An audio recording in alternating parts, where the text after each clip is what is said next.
पर जो मैंने, हमें कहाँ से पता लगता है कि स्टूडेंट पढ़ रहे हैं या नहीं पढ़ रहे?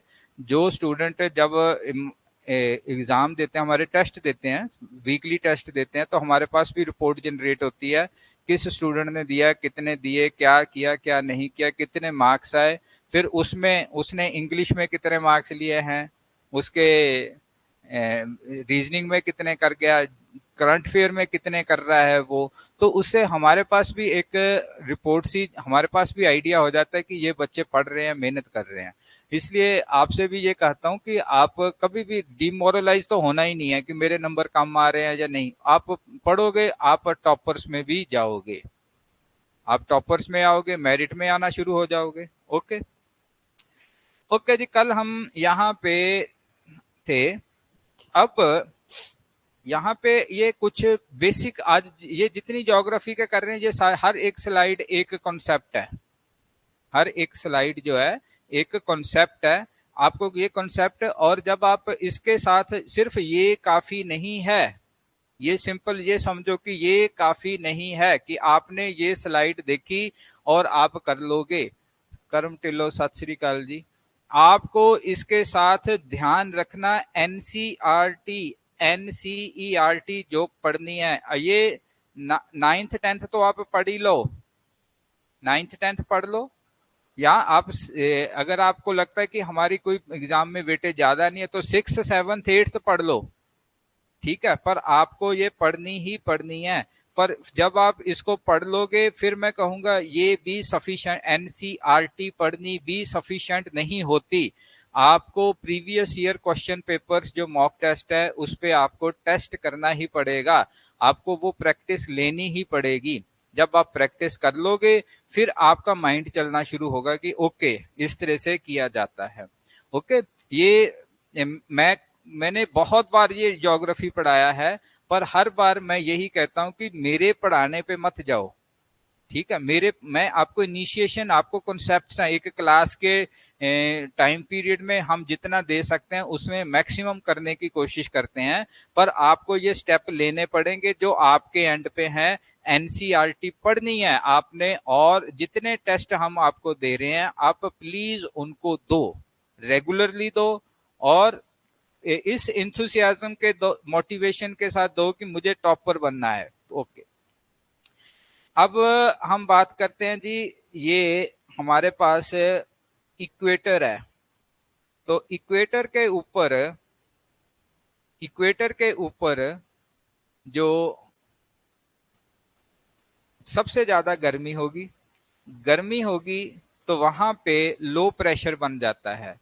तो हमने प्रेशर, विंड का जो हमने स्टडी कर लिया था, अब हम इसकी स्ट्रीम्स की बातें करते हैं। स्ट्रीम्स, तो यहाँ पे आप ध्यान से देखोगे तो शो भी कर रखा है कि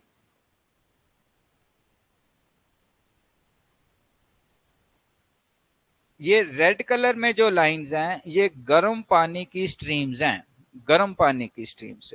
तो ये देखो, यहाँ पे ये आया है नॉर्थ इक्वेटोरियल करंट, और यही यहाँ पे साउथ की तरफ चल रही है, तो ये साउथ इक्वेटोरियल करंट, इक्वेटर के ऊपर नॉर्थ और साउथ हो गया। तो ये इंडियन इंडियन सी है यहाँ पे। तो यहाँ पे भी ये सोमालिया करंट है, गर्म पानी की करंट, जो इस अरेबियन सी में रोटेट कर रही है, अरेबियन सी में।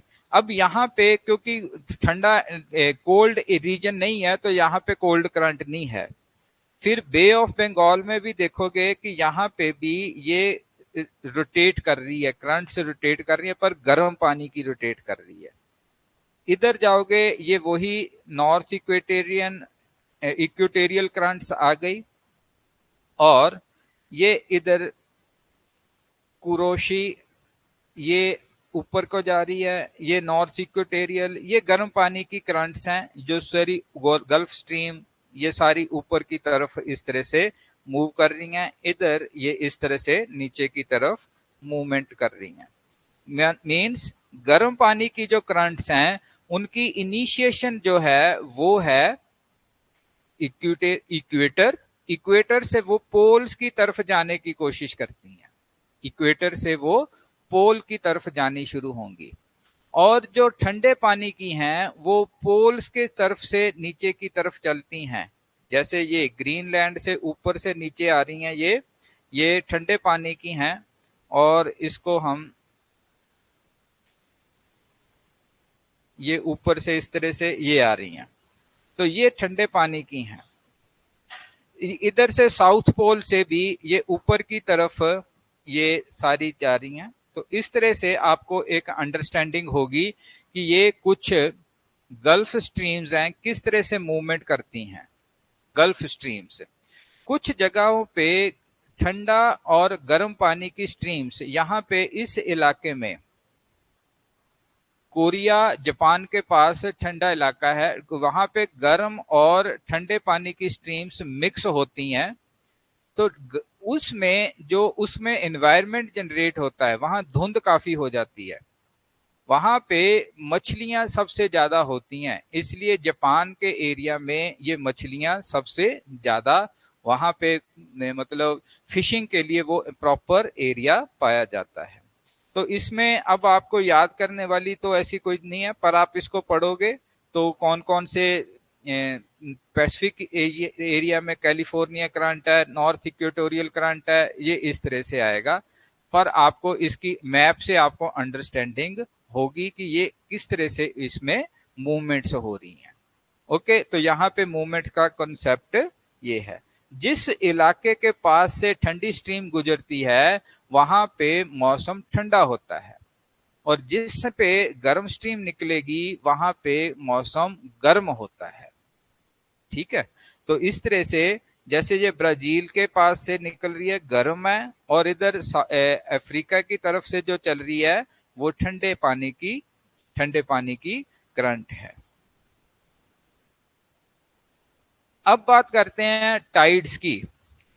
टाइड्स का ये कॉन्सेप्ट्स हैं, ये 50 कॉन्सेप्ट्स हैं, 50 फैक्ट्स नहीं है।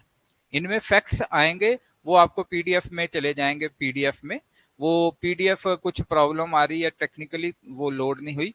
कल आज मोस्ट प्रोबेबली वो आज ये भी लोड हो जाएगी, और वो भी जो क्वेश्चन वगैरह सारे लोड हो जाएंगे, आप उसको प्रैक्टिस करें। अब इसमें टाइड क्या होता है? टाइड है कि जो अर्थ के ऊपर पानी है उसको सन की ग्रेविटी और मून की ग्रेविटी दोनों खींचते हैं, पर सन जो है वो दूर है, मून कम दूर है, दूरी कम है, नजदीक है। तो मून जो है इसके ऊपर बड़ा इफेक्ट डालता है, वो इसको खींचता है अपनी तरफ, पानी को अपनी तरफ खींचता है। तो इसमें पेरिजियन स्प्रिंग टाइड, इसको हम देखेंगे कि ये एक्चुअल में ये क्या कह रहा है। न्यू मून डे, जिसको अमावस्या कहा जाता है, वहां पे क्या है, ये सन और मून दोनों के दोनों एक ही लाइन में आ गए हैं। सन और मून एक ही लाइन में आ गए हैं। तो अब क्या होगा, अर्थ का अगर मान लीजिए ये अर्थ है, तो अर्थ के ऊपर जो पानी है वो अब मून की तरफ या इस तरफ खिंच जाएगा, ऊपर उठ जाएगा। अगर ये इस तरफ खींचेगा तो दूसरी तरफ पानी जो है, दूसरे एंड पे पानी जो है वो नीचे चला जाएगा। तो जो पानी किसी पे ऊपर उठ रहा है, कहीं पे नीचे उठ रहा है, इसको ही हाई टाइड लो टाइड कहा जाता है। तो ये यहाँ पे कहाँ पे आया, जब ये मून जो है इसकी सेम उसके नीचे लाइन में आ गए, तो इसने अपनी तरफ, देखो इस तरफ मैंने शो किया कि ये ज्यादा एरिया यहाँ कम है। ठीक है, तो इसलिए जो पुराने टाइम में ये कहा जाता था कि पता नहीं अब साइंटिफिकली वो करेक्ट है या नहीं करेक्ट है, वो अलग बात है, कि शायद वो ह्यूमन बॉडी के ऊपर भी इफेक्ट होता है इस चीज का। ठीक, ये फैक्ट प्रूव करना कैसे ट्रू है फॉल्स है, ये तो साइंटिफिकली एक्सपेरिमेंट से, पर पहले सोचा जाता था, वो टाइड को देख के ही सोचा जाता था कि पूर्णमासी का जब टाइम आता है, पूर्णिमा का, तो पानी समुद्र में ऊपर की तरफ चढ़ जाता है। फिर दूसरा है full moon time. Full moon time में अब ये अपोजिट डायरेक्शन में है, अपोजिट डायरेक्शन में है, तो ये मून अपनी तरफ खींच लेता है, क्योंकि सूरज की जो ग्रेविटी है उसका इफेक्ट कम है। उसका रीजन क्या है कि मून हमारे नजदीक है। तो इस तरह से ये हमारे पास दो पॉइंट तो ये आ गए। तीसरा पॉइंट आता है कि अगर मून मान लीजिए इस तरफ है, अर्थ यहाँ पे आ गई और सन इधर है, ये सन है हमारा, और अर्थ इस तरफ आएगा मून, तो ये इस तरफ खींच लेगा पानी को। अगर इस तरफ है तो इस तरफ खींचेगा। तो मून जिस जिस तरफ मूवमेंट करता जा रहा है, वहां पानी की जो कहेंगे कि पानी का जो खिंचाव है वो ऊपर की तरफ होता जा रहा है, दूसरी तरफ। और जब ये फुल मून टाइम पे आता है तो अर्थ की सन की ग्रेविटी भी इसके साथ जुड़ जाती है और ये पानी को बहुत ऊपर खींचता है। इसका बेनिफिट क्या है? ये क्या होता है कि जैसे किसी कहीं जगह पे, ये मान लीजिए पहले नीचे पानी यहाँ पे था, तो शिप इसमें डॉकयार्ड में एंटर नहीं कर सकते। अब टाइड आया, पानी का लेवल यहां तक चढ़ गया। जब पानी का लेवल यहां तक चढ़ गया तो शिप आते हैं, अपना जो सामान है अनलोड किया और वापस चले जाते हैं, और उसके बाद फिर से पानी नीचे उतर जाता है। ठीक। चेन्नई में एक मंदिर है, शिव मंदिर बनाया हुआ है, वो टाइड्स के ऊपर मंदिर, जब टाइड्स आते हैं डूब जाता है। वो कितना डूबता है? जहां तक मतलब शिव में मतलब शिवलिंग है वहां तक डूबता है, फिर से पानी निकल जाता है। तो पुराने टाइम में फिर इस तरह से कहा जाता था कि ये पानी आता है, भगवान शिव को चरण स्पर्श करता है और फिर चला जाता है। वो टाइड है। वो अब उसकी एक्सप्लेनेशन क्या है कि वो टाइड है। तो इस तरह से दिन में 2 बार पानी ऊपर चढ़ता है और दिन में 2 बार पानी नीचे उतर जाता है। तो ये इस तरह से होगा। और स्पेशल पानी का वो है पूर्णिमा के दिन, वो पानी ऊपर बहुत ज्यादा चढ़ता है। उसका रीजन ये होता है कि दोनों सन और मून एक ही डायरेक्शन में पानी को पुल कर रहे हैं। तो ये छोटा सा कॉन्सेप्ट है ये। ओके। ये अब ज्योग्राफी हमने थोड़ा सा स्टार्ट भी किया था, ये है।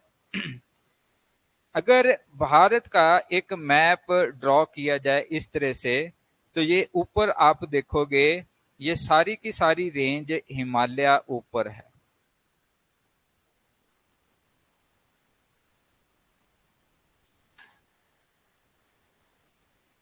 ये हिमालय है। ठीक है। तो हिमालय हिमालय के उस तरफ चाइना है, तिब्बत है। वहां पे क्या होता है? वहां पे प्लेट्यू है, प्लेट्यू पथरीली जगह है। वहां पे इतनी ज्यादा जैसे इधर उपजाऊ जमीन है, वहां पे ऐसी नहीं है। वहां से जो ठंडे हवा की करंट्स कभी भी हिमालय को क्रॉस नहीं कर पाती। अगर वहां से ठंडे हवा की करंट हिमालय ना होता तो यहाँ पे भी जहां बैठे हैं तो ठंड होती, क्योंकि वहां से ठंडी हवा आनी थी। ओके। और यहाँ पे ये जो शो किया गया है, ये डेजर्ट है, हमारे इंडिया का डेजर्ट, इसको थार डेजर्ट बोला जाता है। तो ये सारे का सारा यहाँ। और इधर देखो ये प्लेट्यू है। प्लेट्यू में जो ये वेस्टर्न घाट है, ये ईस्टर्न घाट है। और इसके बीच में ये जो ब्राउन सी दिखाई गई है, ये प्लेट्यू है, ऊंची पठार, पठार कहेंगे, जहां पे इतनी कोई बहुत उपजाऊ नहीं है। यहाँ पे ये छोटा नागपुर वगैरह है, ये सारे इग्नियस माउंटेन्स हैं। और ये जो पूरे का पूरा पोर्शन है यहाँ तक जो स्ट्राइक किया हुआ है, ये पोर्शन कहाँ से आया है? ये अफ्रीका का पार्ट था, वहां से आया, स्ट्राइक किया, और ये माउंटेन्स जिनको हम हिमालय कहते हैं, और ये पूरे का पूरा मतलब ऊपर की तरफ माउंटेन्स बनी है। ये यंग माउंटेन्स हैं और अभी भी ऊपर बढ़ रही हैं। इधर ये अब पाकिस्तान का एरिया हो गया। इसके बाद ये अफगानिस्तान शुरू हो जाता है। इसमें सारे इंडस रिवर ये, और 5 रिवर्स जो हैं वो यहाँ पे, गंगा और उसकी ट्रिब्यूटरीज इधर, और ब्रह्मपुत्र इधर। ये मैदान आ गया पूरे का पूरा। तो यहाँ से आपको एक बेसिक सी अंडरस्टैंडिंग के लिए ये मैप है कि एक्चुअल में कैसा है। और यहाँ पे भी ये इतना टर्न ले लिया ट्रायंगल की शेप में। यहाँ पे मेघालय है। मेघालय एक जगह है जहाँ बहुत बारिश होती है। यहाँ से जब मानसून इस तरफ डायरेक्शन में चलती है ना, यहाँ पे स्ट्राइक करके फिर इस तरफ मूवमेंट होनी शुरू होती है। और क्योंकि यहाँ पे जो मानसून फंस गई, वो यहाँ पे बहुत बारिश करती है। मेघालय में चिरापुंजी नाम की जगह है जहाँ पे बहुत बारिश होती है। ओके, अब हम यहाँ पे इस मैप पे देखेंगे, ये पहले भी हमने किया, पर अब इसको थोड़ा सा मैप के हिसाब से कर लेते हैं। जो हमने हिमालय को 3 पार्ट में डिवाइड करते हैं हम। एक है हिमाद्री। हिमाद्री को हायर हिमालय कहा जाता है। हिमाद्री जो है वो जो इस तरफ यहाँ पे ऊपर की तरफ जहाँ पे हायर माउंटेन्स हैं, बर्फ से ढकी हुई, वो सारी की सारी हिमाद्री हैं। उसके पैरेलल जो चलती है वो है हिमाचल। हिमाचल की जो लगभग 6000 सॉरी हिमाद्री जो है 6000 एवरेज लेके चलते हैं। इसकी जो एवरेज है 4500 के करीब है। एवरेज ऊंचा नीचा तो है, पर एवरेज हिमाद्री मैंने लिख दिया। हिमाचल जो है, हिमाचल रेंज, हिमाचल का मतलब हिमाचल प्रदेश नहीं, हिमाचल रेंज जो पूरी की पूरी है, इस तरह से। और इसमें फिर आती है शिवालिक, जो यहाँ पे खड़े होके साथ में अनंतपुर साहब, ये कसौली की जो जितनी माउंटेन्स हैं, लोअर माउंटेन्स, इसकी हाइट जो है वो 800 से 1200 की हाइट तक है, मीटर की हाइट तक है। तो ये शिवालिक आ गए। इसके आगे यहाँ पे ट्रांस, अब यहाँ पे मैं मार्क करता जाऊंगा, ये ग्रीन से कर लेते हैं। ऊपर ये हिंदू कुश है, इसको हम स्टडी नहीं करते पर हमें पता होना चाहिए। ये पमीर नॉट है यहाँ पे। ये आगे हिंदू कुश, यहाँ पे 2 पर्वत श्रृंखलाएं जो है सीरीज जो मिलती हैं। पर इंडिया में आपको एक ऊपर जो मिलेंगी कराकोरम रेंज, ये कराकोरम रेंज है ऊपर। ये याद रखना अब कहाँ पे है, जब भी आप पढ़ोगे तो आपको ये मिलेंगी।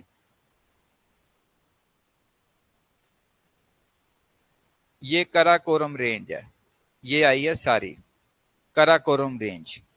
फिर जंस्कर, जंस्कर रेंज, और एक तीसरी है लद्दाख रेंज। ये जो लद्दाख और जम्मू और कश्मीर में ये रेंजेस पड़ती हैं। उसके नीचे जो चलती है वो यहाँ से पूरी की पूरी हिमाद्री ऊपर चलती है। इसमें जितनी भी कंचनजंगा, माउंट एवरेस्ट वगैरह जितनी भी हायर पीक्स हैं वो इसमें पाई जाती हैं। उसके नीचे हिमाचल चलता है पूरा, और उसके नीचे फिर आती है वो शिवालिक की। इस तरह से आप इसको 3 पार्ट में डिवाइड करोगे, और यहाँ पे जाके ये टर्न कर जाती है, यहाँ पे जाके ये टर्न करती है।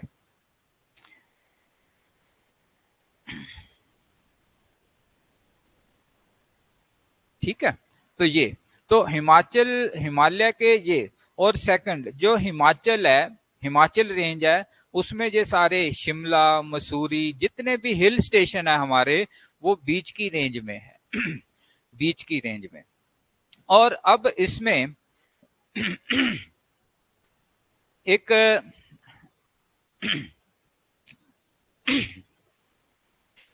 यहाँ पे गारो, खासी, और जैंतिया, ये मेघालय की, असम में उस साइड पे मेघालय में ये हिल्स आ जाती हैं। इस साइड आती हैं Patkai, Bum, Naga hills, Manipur hills, Lushai hills.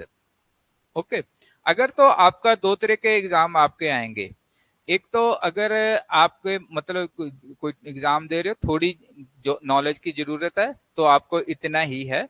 पर अगर आप स्पेशली जहां पे आपको लगता है कि वेटेज ज्यादा है ज्योग्राफी या जनरल स्टडीज की, आप इस मैप को अच्छे से देख के जाना, अच्छे से देखना। एनसीईआरटी पढ़ने से पहले इसको देखना। आपको बहुत सारी ये जो है ना इंफॉर्मेशन इन मैप्स से ही मिलती है। आपकी एनसीईआरटी में भी मैप दे रखे हैं, इसमें भी।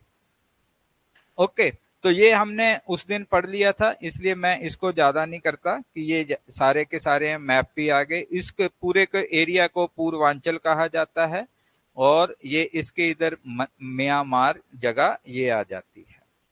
ओके, नेक्स्ट इसमें जो देखने वाली बातें हैं, माउंट एवरेस्ट भारत की पीक नहीं है। माउंट एवरेस्ट कहाँ पे है? नेपाल में है। ठीक, और माउंट एवरेस्ट पे सबसे पहले कौन चढ़ा था? हाँ, और उसके साथ और दूसरा कौन था? एक शेरपा था। ठीक है, ओके, तो वो चढ़े थे। और अभी तक माउंटेन पे कितने लोग जा चुके हैं? लगभग 6000 के करीब जा चुके हैं, जिनमें लगभग 1000-1500 डेथ भी हो चुकी हैं। पर आप मुझे ये बताओगे odd question of this track जाके, कि इतने लोग माउंट एवरेस्ट पे चढ़ते क्यों हैं? क्या ऐसा क्या पड़ा है उनको कि रिकॉर्ड बनाने के लिए? नहीं, झंडा गाड़ देते हैं। हाँ जी, आप में से किसी को आइडिया है? इतने लोग, मतलब ज्यादा नहीं है, 6000 के करीबी लोग हैं, जो 64 है शायद, 100 ऐसे। तो इतने लोग वहां पे क्यों गए? आप क्यों नहीं जाते? हर आदमी क्यों नहीं माउंट एवरेस्ट जाता? रिस्क, एक तो बात तो ये रिस्क ही है। माउंट एवरेस्ट की जब चढ़ाई पे जाते हैं ना लोग, माउंट एवरेस्ट पे, तो पहला पॉइंट तो उसमें जब वो चलते हैं तो उनको रास्ते में एक फीलिंग आती है। वो फीलिंग ये होती है कि मैं माउंट एवरेस्ट पे क्यों आया, मेरे को क्या पड़ी थी, जब सामने डेथ आती है। वो इतना डेडली रास्ता है। ठीक है, तो वो लोग ये कहते हैं कि अगर वो अकेला हो ना आदमी, वो वापस चला जाए, भी छोड़ो यार, इतना मरने वाली बातें होगी यहाँ पे। बर्फ में दब गए, किसी ने पूछना भी नहीं है, पता भी नहीं लगना है, डेड बॉडी भी नहीं मिलनी है। पर वो ग्रुप का ग्रुप चल रहा है, तो एक दूसरे को देख के चलते हैं। तो पहली, दूसरा, वो एक टफेस्ट माउंटेन है। जब उसके ऊपर चढ़ते हो, तो उसके ऊपर चढ़ने के बाद आप स्पिरिचुअल बीइंग बन जाते हो। आपका माइंड टोटली चेंज हो जाता है, टोटली। ठीक है, मतलब आप जब उतर के आओगे, आप गए माउंट एवरेस्ट पे, चढ़े, झंडा गाड़ दिया, फोटो खिंचवाई, आ गए। इतना ही नहीं, जब आप घर पे आओगे तो आपके घर वाले आपसे कहेंगे कि आपका बिहेवियर चेंज हो गया, आप स्पिरिचुअल बन गए हो, मतलब आप शांत हो गए हो। विल पावर तो है ही है, चलो, पर उसका रीजन है, उसका रीजन ये है कि जो हिमालय में, मतलब जब जितना आप ऊंचाई पे जाते जाओगे ना, आप जब हाईएस्ट पीक पे जाके नीचे अर्थ को देखते हो, मतलब आसपास देखते हो, तो आपको जो आसपास के डोमेन में आपका जो इलाका है, वो ऐसा लगेगा बहुत, मतलब ऊंचे आ गए हो। अब ऊंचे आने से आपके माइंड में वो विजन बैठती है कि हम जब घरों में रहते हैं तो छोटी छोटी बातों में उलझे रहते हैं, ये अब आप ऊपर ऊपर उठ गए, तो वो आपके माइंड को जब फीलिंग आती है, तो वो क्या हो जाता है, वो शांत हो जाता है। अभी आप जैसे आप, हम ऊपर बैठे हैं, नीचे जाम में चले जाए, जाम में अगर हो तो हम वहां पे फंस जाते हैं। पर आप उसको 100 फुट ऊपर से, पहाड़ी से नीचे की तरफ देखो, तो आपको वो जाम की जो टेंशन है वो फील नहीं होती। जब आप ब्रॉड माइंड से किसी प्रॉब्लम को एनालाइज करते हो ना, लाइफ को एनालाइज करते हो, तो लाइफ इजी रहती है। पर आप जब कहीं पे स्ट्रक हो जाते हो, कोई माइन्यूटली अगर चले जाते हो, तो लाइफ डिफिकल्ट हो जाती है। इसलिए जितने लोग इंट्रोवर्ट होते हैं, वो लाइफ को बड़ी माइन्यूटली जो है जजमेंट करते हैं। ये क्यों कहा, मेरे को ऐसा क्यों बोला, क्या होगा, ये क्या होगा, ठीक है, मैं ठीक लग रहा हूँ, नहीं लग रहा हूँ, पता नहीं मैं क्या ये माइन्यूटली वो अपने आप ही अंदर से ना जजमेंट सी करते रहते हैं। और वो सबसे दुखी लोग होते हैं। सुसाइड भी वही लोग करते हैं, वही, क्योंकि अपने आप में घुलता जा रहा है, ये हैबिट है या नेचर है। और जो एक्सट्रोवर्ट होते हैं उनके स्पेक्ट्रम वाइड होते हैं, क्या फर्क पड़ता है, ठीक है, वो ऊपर में वाइड स्पेक्ट्रम में फेल हो गया, क्या होगा जी, कोई बात नहीं, ठीक है, कनाडा भेज देंगे, वो ज्यादा पैसे कमा रहा है कनाडा में पेट्रोल पंप पे लगा हुआ है पर पैसे डॉलर्स में कमा रहा है। तो स्पेक्ट्रम बदल गया ना, आप वाइडर स्पेक्ट्रम में। तो माइन्यूट में आप, ऐसा नहीं है कि कई बार हमें प्रॉब्लम सॉल्व करने के लिए माइन्यूट सोचना पड़ता है, पर प्रॉब्लम से आउट होने के लिए आपको बिग स्पेक्ट्रम में जाना पड़ता है। इसलिए पुराने टाइम में पुराने ऋषि मुनि जब थे, जब लोग जब परेशान हो जाते थे, वो पहाड़ों पे जाते थे, ऊंचा उठते थे, मतलब पहाड़ों पे जाते थे। इसलिए जितना भी, अगर आप भारत में देखोगे तो उत्तराखंड को देवभूमि कहा गया है, हिमाचल को भी यही कहते हैं शायद, देवभूमि कहते हैं ना। पहाड़ों को देव कहा गया है क्योंकि जब वो ऊंचा चढ़ते थे तो माइंड में जो फीलिंग थी वो डिफरेंट हो जाती है। अब भी लोग जाते हैं, ऊंचाई पे जाके नीचे देखने में हमारी टेंशन्स जो है रिलीव होती हैं।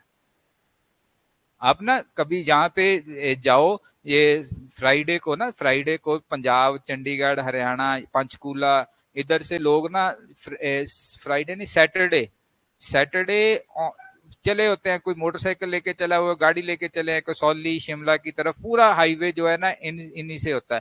क्या करने जा रहे हैं, वो वहां पे पीक पे जाते हैं ना, जब पीक पे कहीं पे खड़े होके जब नीचे देखते हैं ना, तो जो हफ्ते भर की जो टेंशन में घूम रहे थे, माइंड ऑटोमेटिकली आउट होता है, क्योंकि उसको बड़ा वाइड स्पेक्ट्रम उसकी आंखों के सामने चल रहा है अब, वाइड स्पेक्ट्रम। ठीक। सबसे पहले चांद पे कौन गया था? Neil Armstrong. नील आर्मस्ट्रॉन्ग था ना। नील आर्मस्ट्रॉन्ग की जब इंटरव्यू ली गई कि भाई जब आप ऊपर गए हो चांद पे, आप पहले आदमी हो, आप क्या हो, उसने वो बातें की जो भगवत गीता में लिखी थी, उसने वो बातें की जो गुरु ग्रंथ साहब में लिखी थी। उसने कभी पढ़ा नहीं इनको, पढ़ा नहीं, पर वो क्योंकि अब उस वाइड स्पेक्ट्रम को उसने देखा, धरती को बड़ी इतनी छोटी सी जिसपे हम उलझे हुए हैं, ये करना वो करना है, मर जाएंगे, पता नहीं क्या होगा, उसने देखा इतना सा गोला चांद की तरह, वहां तो ऐसे ही लगता है ना, नीले रंग का गोला है, सुबह उगता जाता है तो नीचे डल जाता है, चांद पे इस तरह से होता है। तो इस तरह से वाइड स्पेक्ट्रम चलता है। ओके चलो, इसलिए हमारी जो ये है ना कंचनजंगा, कंचनजंगा देवी है, नंदा देवी है। हमारे जो पर्वत मालाओं को भी देवियों के नाम पे रखा गया है। देवी पूजनिया, जिसे पूजा जाता है, पहाड़ को माथा टेका जाता है, पहाड़ को माथा टेका जाता है, हिमाचल वालों को पता होगा, टेकते हैं ना। नंदा देवी पर्वत है, उसको माथा टेका जाता है। कैलाश पर्वत है, माथा टेका जाता है। तो दूसरा आदमी सोचता है यार पता नहीं क्यों कल्चर में है, क्योंकि यहाँ पे ये लिया गया। तीसरे नंबर पे है कामेट, इसके याद रखना, इनकी हाइट पे क्वेश्चन आया हुआ है। हाइट पे मतलब आप जितने भी फर्स्ट 10 जो है उनको याद कर लेना, पर फर्स्ट 5 में से क्वेश्चन आ जाता है, हाइट पे क्वेश्चन आया हुआ है।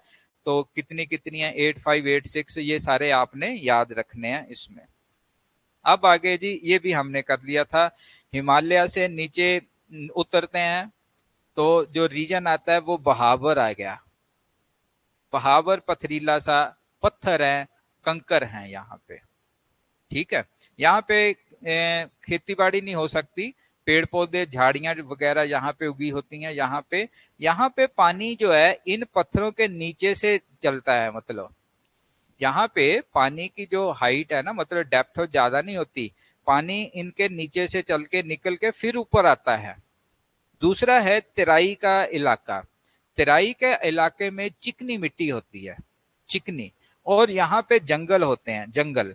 पर अभी पंजाब, हरियाणा और उत्तराखंड, इधर यूपी में तेराई के इलाके के जंगल साफ करके उसको एग्रीकल्चर लैंड में कन्वर्ट कर लिया गया है।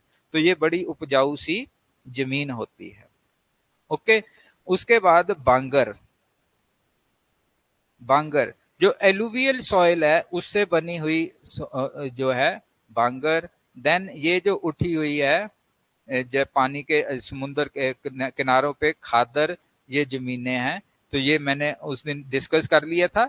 आप भी इस तरह से, मैंने सिर्फ ये स्लाइड इसलिए ऐड की कि आप इसको समझ सको कि ये किस तरह से है, क्योंकि वहां पे समझना कई बार मुश्किल हो जाता है। तो ये आप इसमें बहाबर पे, तराई पे, बांगर पे, खादर पे इनकी डेफिनेशन मतलब आपको पता हो, इस पे भी क्वेश्चन आता है। मतलब बहुत डेप्थ में क्वेश्चन नहीं है, आता है।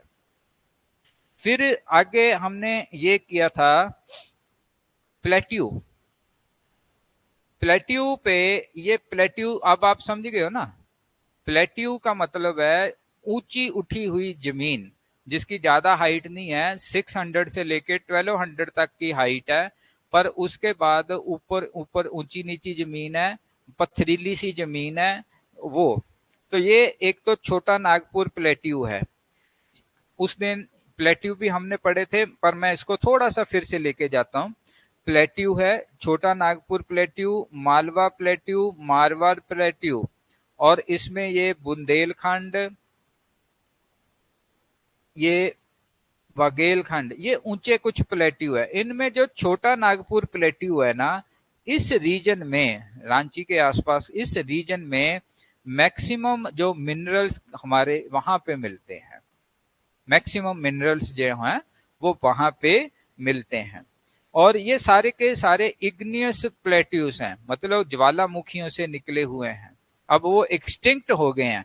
और ये पूरे का पूरा पोर्शन कहाँ से आया है? ये वहां से आया है,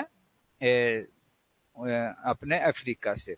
और ये मेघालय प्लेट्यू है यहाँ पे, ये शिलोंग के पास। और डेक्कन प्लेट्यू ये पूरे का पूरा यहाँ पे शो किया गया है, ये। ठीक है, ये दक्कन प्लेट्यू, इसमें डिवीजन कर दी, Maharashtra plateau, Telangana plateau, Karnataka plateau, Bastar plateau, इस तरह से ये डिवीजन है। अब इसके अलावा आप अगर इसमें देखोगे, ये ग्रीन कलर से यहाँ पे शो किया गया है, ये सारे के सारे हमारे प्लेन्स आ गए। और यहाँ पे जो शो किया गया है, ये हमारा थॉर डेजर्ट है। और इसके कोस्टल लाइन, ये कोस्टल लाइन है साथ की साथ है। इसके साथ जो पहाड़ आएंगे वो हैं घाट, इधर घाट, ये घाट है। और ये देखो, ये घाट, ये घाट इधर। और ये प्लेन्स हैं, यहाँ पे बीचेस वगैरह, यहाँ पे। लाइट चलेगी, ऑन कर दे यार, देखो 2 मिनट जी। ठीक है, तो इसमें ये हमने कर लिया, पर आप जब भी इस, हो गया ऑन?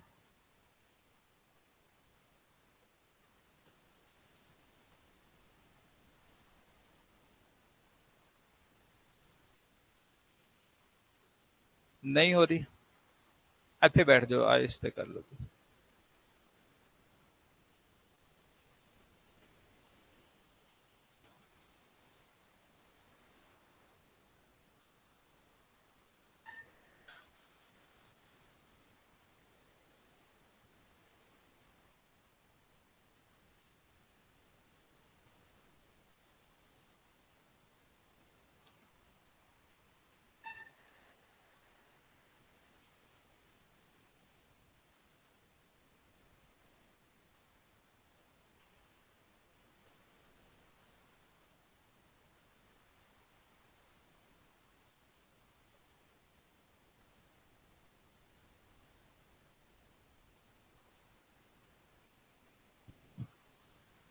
हाँ जी, आप ऐसा करो कि कुछ प्रॉब्लम आ रही है, या आप, हो गया?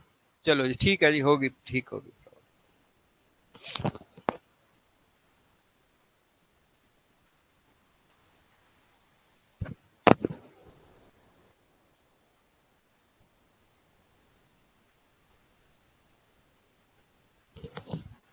हाँ जी, जितने स्टूडेंट ऑनलाइन बने हुए हैं, आप प्लीज फिर से कमेंट करें कि आपको वॉइस वगैरह ठीक आ रही है, क्योंकि यहाँ कुछ लाइट की प्रॉब्लम हो गई थी टेक्निकली। तो क्लास फिर से शुरू कर लेते हैं आगे। आप प्लीज कमेंट करते हैं कि स्क्रीन आपको ठीक आ रही है, वॉइस ठीक आ रही है।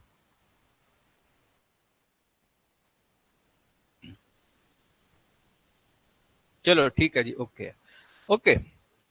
अब नेक्स्ट जो है ना, एक यहाँ लिखा हुआ पेनिनसुलर प्लेट्यू। पेनिनसुलर प्लेट्यू जो है, उसको पेनिनसुलर प्लेट्यू क्यों कहा गया? पेनिनसुलर का मतलब है जो तीन तरफ से, जिसको पानी तीन तरफ से पानी लगता हो। इसको तीन तरफ से कौन सा लगता है? इसमें इस तरफ तो है हमारा अरेबियन सी, और दूसरी तरफ आ गया बे ऑफ बंगाल, और नीचे जो है वो इंडियन ओशन है। तीन तरह से लगता है इंडियन ओशन, तो इसलिए इसको पेनिनसुलर प्लेट्यू कहा जाता, आइलैंड नहीं कहा जाता। अब इसमें नेक्स्ट ये छोटे छोटे पॉइंट हैं। आइलैंड्स जो हैं हमारे,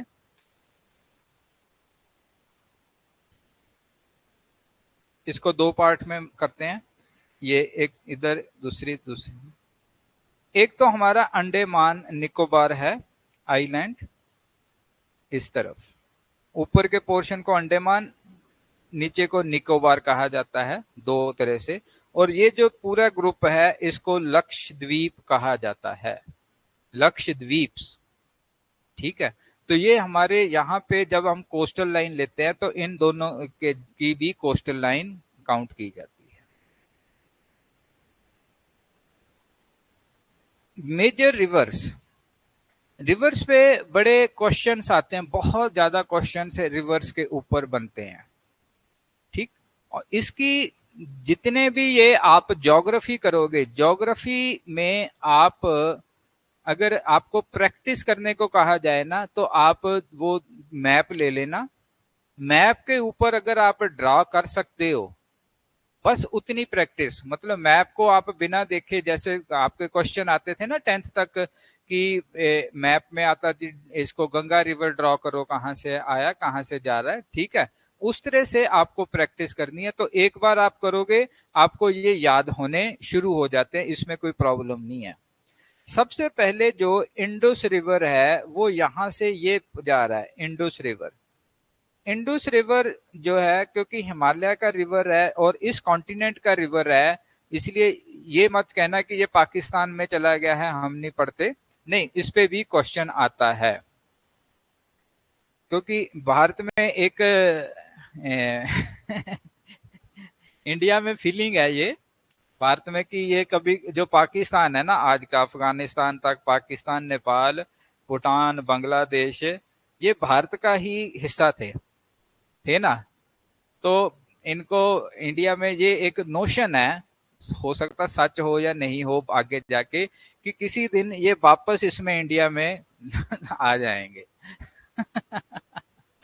ये जो कंट्रीज है ये वापस इंडिया में आ जाएंगे।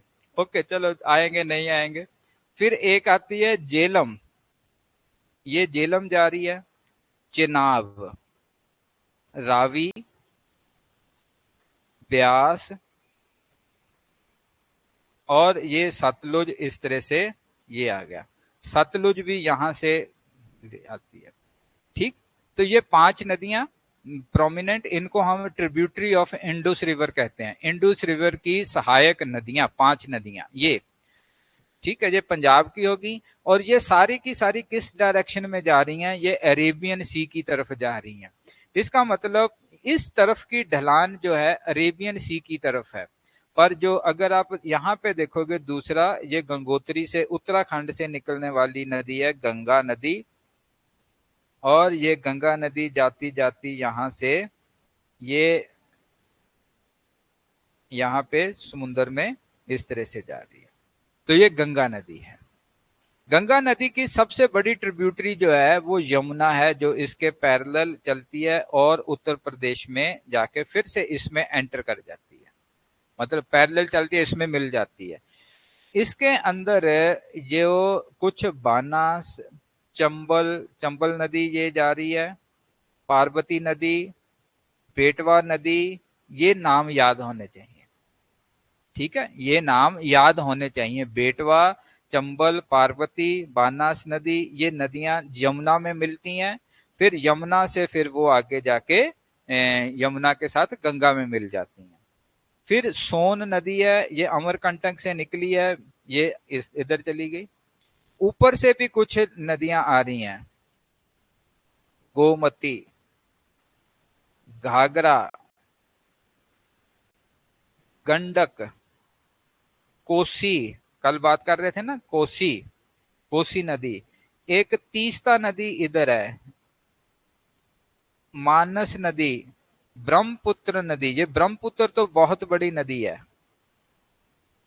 ठीक है, ब्रह्मपुत्र बहुत बड़ी नदी है, ठीक। चाइना प्लान कर रहा है कि ब्रह्मपुत्र पे यहाँ पे डैम लगाया जाए, पानी रोका जाए इंडिया का। ठीक है, वो इस में है कि इसका जो ब्रह्मपुत्र का पानी अगर रोका जाए, तो अगर मान लीजिए अभी तो पॉसिबिलिटी नहीं है, पर अगर वो पॉसिबिलिटी हो जाती है तो वो पानी यहाँ पे सबसे ज्यादा इफेक्ट करेगा बांग्लादेश को, बांग्लादेश को वो सबसे ज्यादा इफेक्ट करता है। तो ब्रह्मपुत्र आके यहाँ पे मिला, यहाँ पे डेल्टा बना हुआ है, इसको सुंदरबन डेल्टा कहते हैं। ये नदियां सारी की सारी ऊपर से ये आ गई। ये चाइना ऊपर, ये चाइना ना, इंडिया तो नीचे नीचे ही है, ठीक है। ये नेपाल से बाउंड्री है, भूटान बाउंड्री है, ये अरुणाचल प्रदेश है, और ये तो इंडिया गवर्नमेंट ने अपना मैप दिखाया है, पर एक्चुअल में इसका अरुणाचल प्रदेश का बहुत सा इलाका चाइना लेके बैठा है। ओके, चाइना और इंडिया के बीच में जो लाइन है उसको मैकमोहन लाइन बोला जाता है, बाउंड्री जो है मैकमोहन लाइन। मैकमोहन लाइन जो थी वो इंडिया कहता था कि ये जब ब्रिटिशर्स थे तब ये पार्टीशन की गई थी कि मैकमोहन लाइन के उधर चाइना, इधर जो है वो इंडिया है। तो जब इंडिया आजाद हुआ उधर चाइना भी चला 1948 में, तो चाइना ने मैकमोहन लाइन को मानने से इनकार कर दिया। उसने कहा नहीं, मैकमोहन लाइन के इधर भी चाइना है। 1962 में जो फिर उस वक्त उसने अटैक किया, तो वो एक ऐसी लड़ाई हुई जिसको मतलब भारत को फिर हार मिली थी वहां पे। तो वहां पे बहुत सारा एरिया जो है चाइना ने कवर कर लिया उसके पास। अभी भी अगर आप न्यूज देखोगे तो न्यूज में आ जाता है कि कुछ ना कुछ झड़प होती है, कुछ ना कुछ चाइना कवर करता है। तो वो, पर क्योंकि अब कुछ ऐसी न्यूज होती है कि हमें तो सिर्फ वो इंफॉर्मेशन मिलती है कि क्या होगा आज से 10-20 साल बाद, जो इंफॉर्मेशन आएगी कि जो मोदी गवर्नमेंट जो इस वक्त क्या हुआ था, तो वो आउट हो जाएगा। अभी तो दबाया जाता है ना, वो आउट हो जाता है, अगर अच्छा बुरा जो भी होता है वो। इसमें एक नदी ये आती है, एक क्वेश्चन ये था, एक नदी है राजस्थान की नदी जिसको लूनी नदी बोला जाता है। लूनी नदी अरावली पर्वत से निकलती है, ये किसी भी समुन्दर में नहीं गिरती, ये जाती जाती ही जमीन पे ही खत्म हो जाती है। राजस्थान में जा रही है ना, तो ये समुद्र में नहीं गिरती, उसमें पहले ही लूनी नदी जा पानी खत्म हो जाता है। ये एक बरसाती नदियां हैं। जो हिमालय से निकलने वाली नदियां हैं, वो नदियां मेजॉरिटी जो है वो सारा साल चलने वाली नदियां हैं। पर जो इधर से आने वाली नदियां हैं ना, ये प्लेट्यू की तरफ से आने वाली नदियां, ये बरसाती नदियां होती हैं। बरसात के मौसम में इनमें पानी आता है, बाद में ये सूख जाती हैं। ठीक है, उसका रीजन क्या है, क्योंकि जो हिमालय से नदियां आने वाली हैं उनकी जो पानी की सप्लाई वो ग्लेशियर्स से होती है। वो सारा साल, जैसे गर्मी आई ग्लेशियर पिघलते रहते हैं, पानी चलता रहता है, बरसात आई पानी का लेवल हाई हो गया, अदरवाइज पानी सारा साल चलता रहता है। लूनी नदी, फिर ये एक गुजरात में साबरमती नदी, माही नदी, ये नदियां आप एक बार ड्रॉ करना, आप मैप लेके ना, मैप लेके अपने हाथ से बिना देखे अगर ड्रॉ कर गए, इतना ही आपको बस, उसके बाद मैप फाड़ देना, आपको याद हो जाएंगी ये। ओके, नर्मदा नदी, नर्मदा नदी तो हमने, ये नर्मदा नदी एंशियंट हिस्ट्री में नर्मदा नदी के आसपास हमने देखा था। ये भी अमरकंटक जगह है, अमरकंटक जगह है यहाँ पे।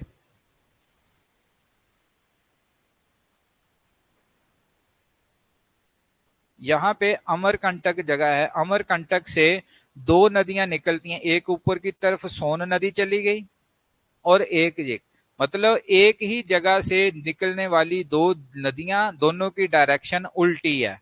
एक ऊपर की तरफ चली गई, गंगा में मिल जाएगी सोन नदी, और एक नीचे की तरफ आ गई नर्मदा, वो अरब के सागर में गिर जाती है।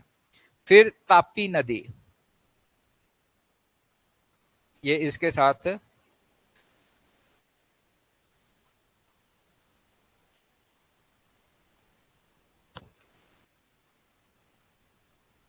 ये ताप्ती नदी इधर चली गई, ठीक है। ये ये दो नदियां साबरमती, माही, नर्मदा, इंडस रिवर और तापी, ये अरब सागर में गिरने वाली नदियां हैं। बाकी यहाँ पे देखो, जो दूसरी नदियां हैं उनकी ढलान किस तरफ है? गोदावरी,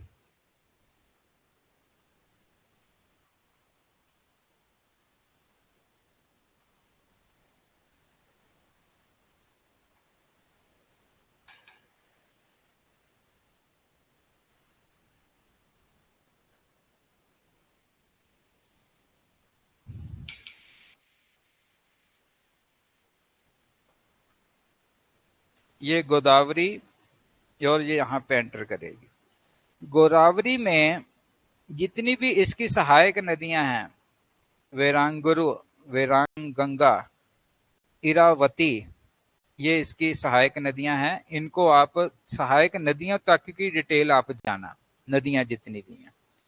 ओके। महानदी एक इधर से आई है, ये ब्राह्मणी नदी, ये सुबर्णरेखा, ये सारी नदियां इस तरह से उड़ीसा में। ये सारी की सारी सारा साल न चलने वाली नदियां नहीं है।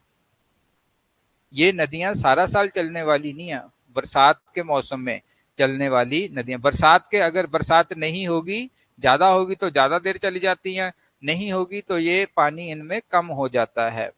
कृष्णा नदी, तुंगभद्रा एंटर की, कृष्णा की सहायक नदी है, तो ये कृष्णा नदी। भीमा नदी, ये पेन्नेर, पल्लर, पेनियार, कावेरी, कोलिडम, ये इस तरह से कावेरी नदी। ये सारी की सारी, ये पद्मा नदी इधर, पद्मा नदी, इसमें एक हुगली नदी है, एक पद्मा नदी है। जब ब्रह्मपुत्र और गंगा मिल जाते हैं तो पद्मा नदी बन जाती है, ठीक। इसके अलावा और भी कई नदियां हैं, वो छोटी छोटी नदियां हैं, जिसको अलकनंदा नदी कहा जाता है। एक अलकनंदा नदी है, एक गंगा को भगीरथी नदी है। वो जब मिलती हैं तो गंगा नदी बनती है, ठीक है। भगीरथी, भगीरथ कौन था?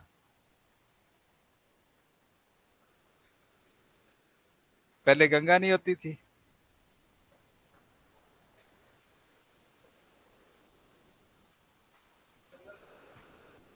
भगीरथी ऋषि था। ऋषि, ऋषि भी नहीं था, वो राजा था। भगवान राम की अगर आप जाओगे, रघुकुल जिसको कहा जाता है, सूर्यवंशी, भगवान राम सूर्यवंशी कुल था। भगवान राम के कुछ 15-20 जनरेशन पहले भगीरथ राजा था। भगीरथ राजा था। भगीरथ ने गंगा क्यों लेके आया?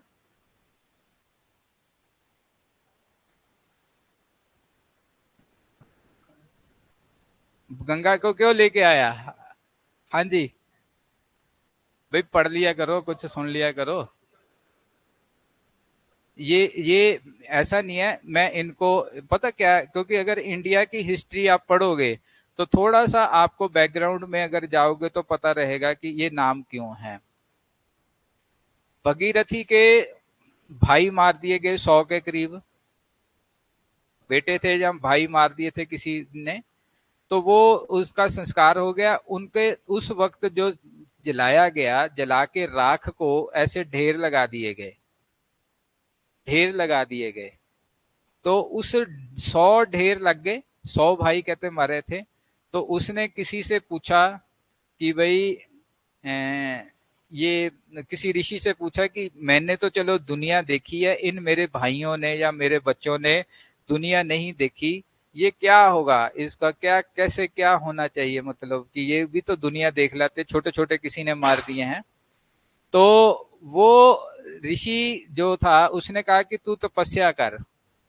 वो जो गंगा उतारी गई है, गंगा पहले ही थी, ऐसा नहीं था कि गंगा पहले नहीं थी, पर अब उसकी जो गंगा का एक कॉन्सेप्ट बनाया गया, गंगा की उतारी गई।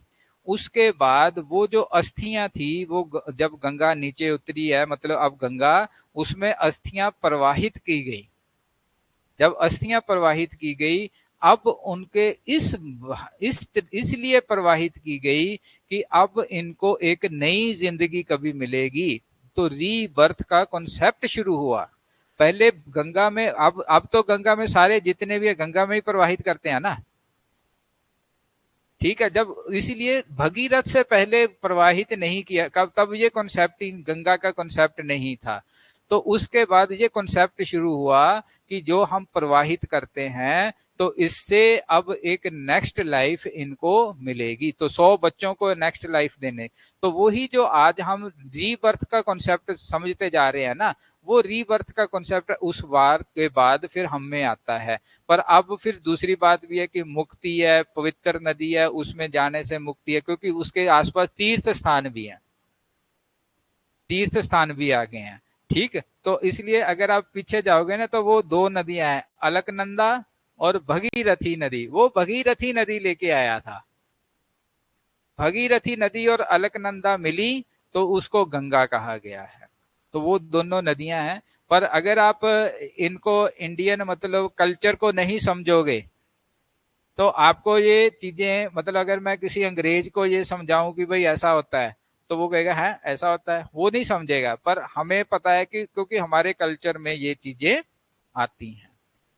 ओके। चाइना, श्रीलंका और जो इंडिया को अलग करने वाली एक करंट है जिसको पाक स्ट्रेट कहा जाता है, PAL के पाक स्ट्रेट कहा जाता है।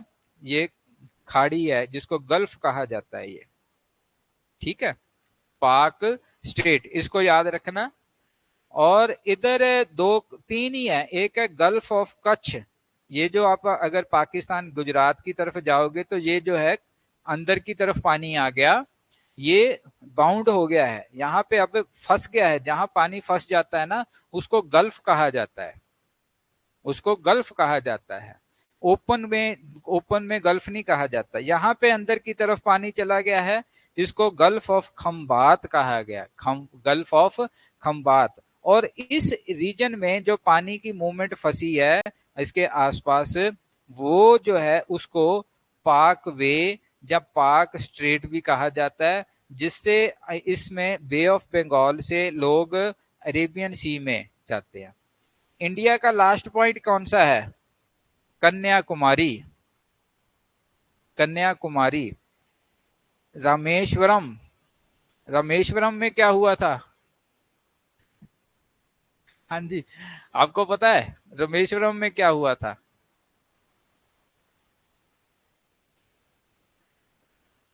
रामेश्वरम में भगवान राम की सेना यहाँ रुकी थी लंका जाने के लिए, ठीक है।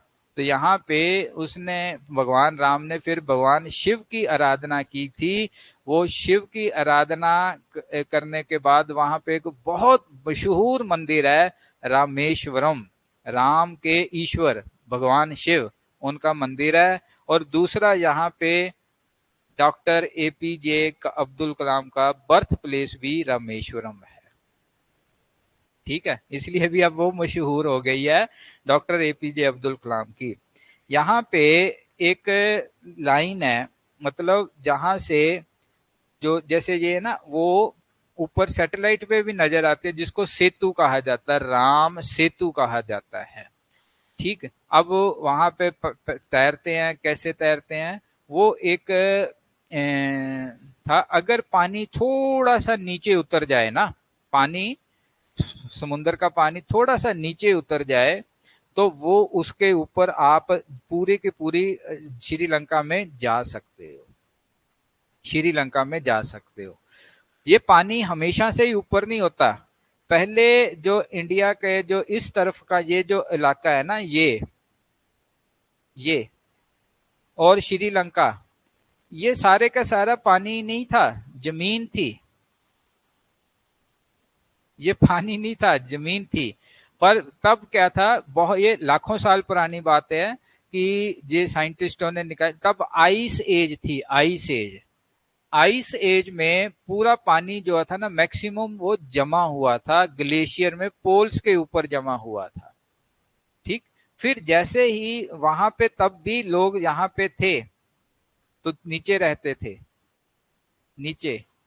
तो जब पानी, ग्लेशियर पिघलने शुरू हुए तो पानी का लेवल बढ़ा, पानी का लेवल बढ़ा तो ये इलाके डूब गए, और ये जो जैसे श्रीलंका है ना आइलैंड, ये ऊपर की तरफ आ गया।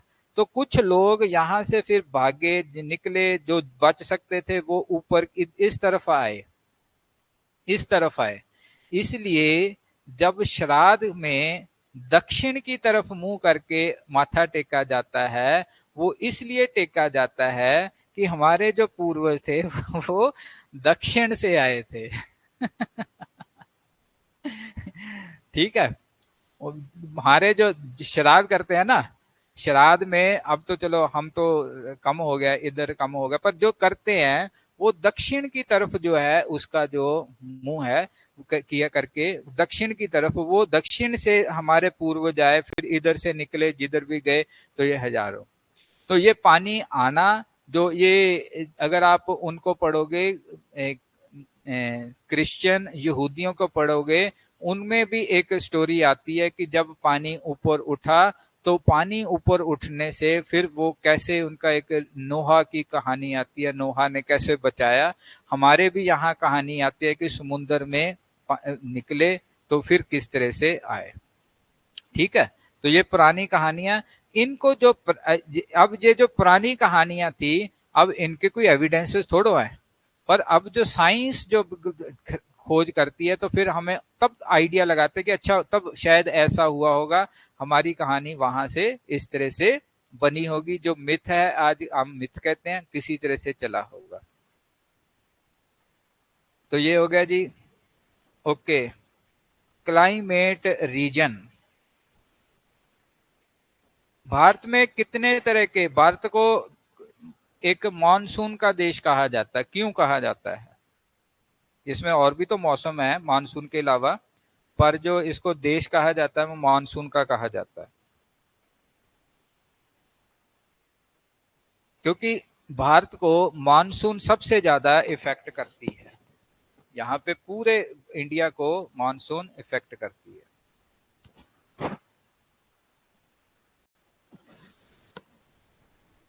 अगर आपको स्क्रीन पे पता हो, दिख रहा हो, जो पहली लाइन है वो जून 5, ये मानसून की पोजीशन है। जून 5, जून 10, जून 15 और जुलाई 15, ये कहाँ पे चला गया? पंजाब की तरफ, इस रीजन में आ गई मानसून। मानसून में जो गर्मी के मौसम में, जब गर्मी का मौसम है, तो उससे क्या होता है कि जो अर्थ है वो गर्म हो जाती है। गर्म होने से यहाँ से एयर जो है वो ऊपर की तरफ उठ जाती है, नीचे वैक्यूम क्रिएट हो जाता है। वैक्यूम क्रिएट होने से समुन्द्र के ऊपर से ठंडी जो हवा है, जो रिलेटिवली कोल्ड है, वो पानी के साथ भरी हुई यहाँ पे, जहां से उठती है बे ऑफ बंगाल से, फिर ये इस तरफ आ जाती है। ओके।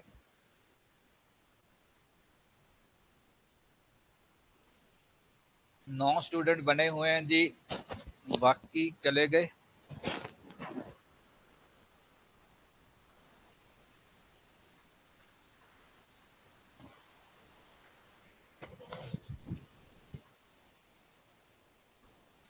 ओके। अब हम इसको देखें, बिल्कुल येलो, ये नीचे लिखा हुआ है हॉट डेजर्ट, ये बिल्कुल जो हॉट है, इसका यहाँ पे मौसम कौन सा आएगा? Hot desert. भारत एक ऐसा सब कॉन्टिनेंट है, इसको आप कैसा सब कॉन्टिनेंट में पाकिस्तान ये भी काउंट हो जाते हैं। ऐसा डेजर्ट है जहाँ पे हर एक किस्म का आपको मौसम मिलेगा। वर्ल्ड में जैसे मौसम है वैसा यहाँ पे भी मिलेगा। हॉट डेजर्ट है। एरिड, एरिड होती है सूखी भूमि, बंजर सी जो भूमि है सूखी, वो। फिर ये जो है इसको कहते हैं माउंटेन क्लाइमेट। ऊपर माउंटेन क्लाइमेट है जहां पे ऊपर जाओगे लद्दाख में भी पेड़ नहीं है। आप अगर गए हो कभी, वहां पे भी पथरीली जगह है, पत्थर है, पेड़ नहीं है वहां पे। वहां पे ठंड है, उसको ठंडा जो जैसे थार डेजर्ट को आप हॉट डेजर्ट कहते हो, उसको आप कोल्ड डेजर्ट, लद्दाख को आप कोल्ड डेजर्ट कहते हो, ठंडा है वहां पे। तिब्बत जो है कोल्ड डेजर्ट है। फिर उसके बाद ह्यूमिड सब ट्रॉपिकल, ये ग्रीन कलर में आया, सब ट्रॉपिकल जहां पे बहुत बारिश होती है। सब ट्रॉपिकल जंगल है, मतलब यहाँ जंगल उग सकता है बारिशों में। ये जो एरिड स्टेप हॉट, ये थोड़ा सा कम एरिड है पर हॉट एरिया ये है।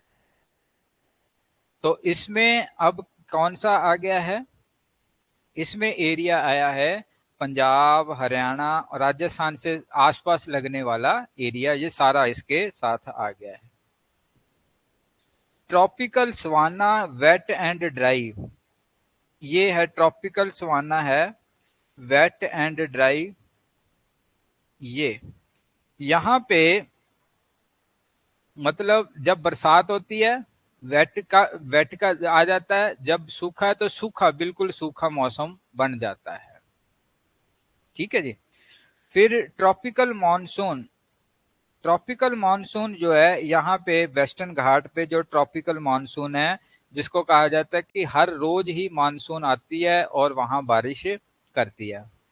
मानसून मतलब वहां पे हर रोज ही बारिश होती है। तो ये इस तरह से क्लाइमेट रीजन को डिवाइड किया गया है।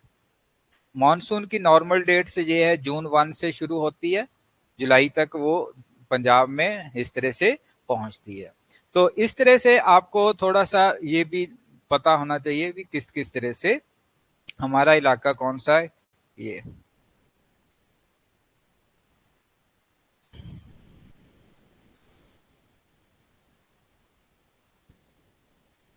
सॉइल, टाइप ऑफ सॉइल, कितने तरह की सॉइल है। सबसे पहले येलो कलर में जो शो की गई है वो रेत है, रेत, एरिड सॉइल जो जिसमें शो की गई है। और ये जो ग्रीन कलर मतलब लाइट ग्रीन कलर में शो की गई है, ये एलुवियल सॉइल है। एलुवियल सॉइल जो है वो सेडिमेंट से जो नदियों के साथ पानी आता है, नदियों से बह के पानी आता है ना, जो उसमें मिट्टी जो आई, जो उपजाऊ मिट्टी है उससे। तो इसमें ये सारा पंजाब, हरियाणा, यूपी, ये सारा कुछ ये इसी से आ गया है। यहाँ खेती बाड़ी की जा सकती है। ये इसमें ये गुजरात तक का एरिया चला गया है, जो कभी नदियों के ऊपर, नदियों के बहने से आया है। ठीक है, वहां से बनी है। तो ये कोई अब कहे कि 100 साल में बन गया, ऐसा नहीं है। ये ऐसा नहीं है कि 100 साल से बना है जी, ये इतना इतना बड़ा इलाका, यहाँ इतनी नदियां फैल गई हैं तो कैसे। ये लाखों सालों से ये चलती आ रही हैं। बाढ़ आती थी, नदियों में पानी बहता था, तो उस हिसाब से ये सॉइल जो है डेवलप हुई है। ओके, बिल्कुल ग्रीन में है फॉरेस्ट एंड माउंटेनियस सॉइल। तो ये ऊपर ये है माउंटेनियस सॉइल आ गई ये। और यहाँ पे ये जंगल भी हैं, जो ऊंचे पहाड़ों के जंगल हैं, वो फॉरेस्ट और माउंटेनियस सॉइल यहाँ पे आती है। ब्लैक सॉइल, ब्लैक सॉइल किसके लिए अच्छी होती है। ब्लैक सॉइल अच्छी होती है जब अगर आपने कपास, कॉटन के लिए।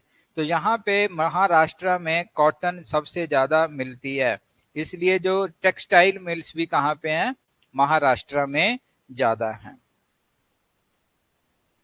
रेड एंड येलो सॉइल जो रेड कलर में शो की गई है, तो ये खेती बाड़ी की नहीं है, ये जंगलों की ही है। ठीक है, ये जंगल भी जो है जैसे पथरीली इलाके में उगने वाला जंगल, एक होता है जंगल पहाड़ों पे, आप दो तरह के, एक तो घने जंगल है ना, एक पथरीले इलाकों में उगने वाले, जैसे किक्कर वगैरह जो पेड़ है वो उगते हैं, वो जंगल इनमें पथरीली जगहों पे आए हैं। ये सारे इधर नॉर्थ ईस्ट से लेके इधर, तो यहाँ पे उस तरह की जो पैदावार वहां पे वैसी आ जाती है। लेटराइट सॉइल, लेटराइट सॉइल है जहां पे मतलब आप कहोगे कि थोड़ी सी जैसे, एक तो बिल्कुल रेत हो जाती है, रेत, जो रेत तो आप समझी गए जैसे येलो उसमें, एक है लेटराइट सॉइल जिसको हम कहेंगे कि जहां पे बारिश होने से बारिश होने से एक थोड़ी सी उपजाऊ सी बन गई है वो। ठीक है, बिल्कुल एलुवियल सॉइल की तरह नहीं है, जैसे हमारे यहाँ सॉइल है उस तरह से एलुवियल सॉइल नहीं है, पर बरसात हो रही है और बरसात से वहां पे जो रेत से ही वो डेवलप हुई है लेटराइट सॉइल।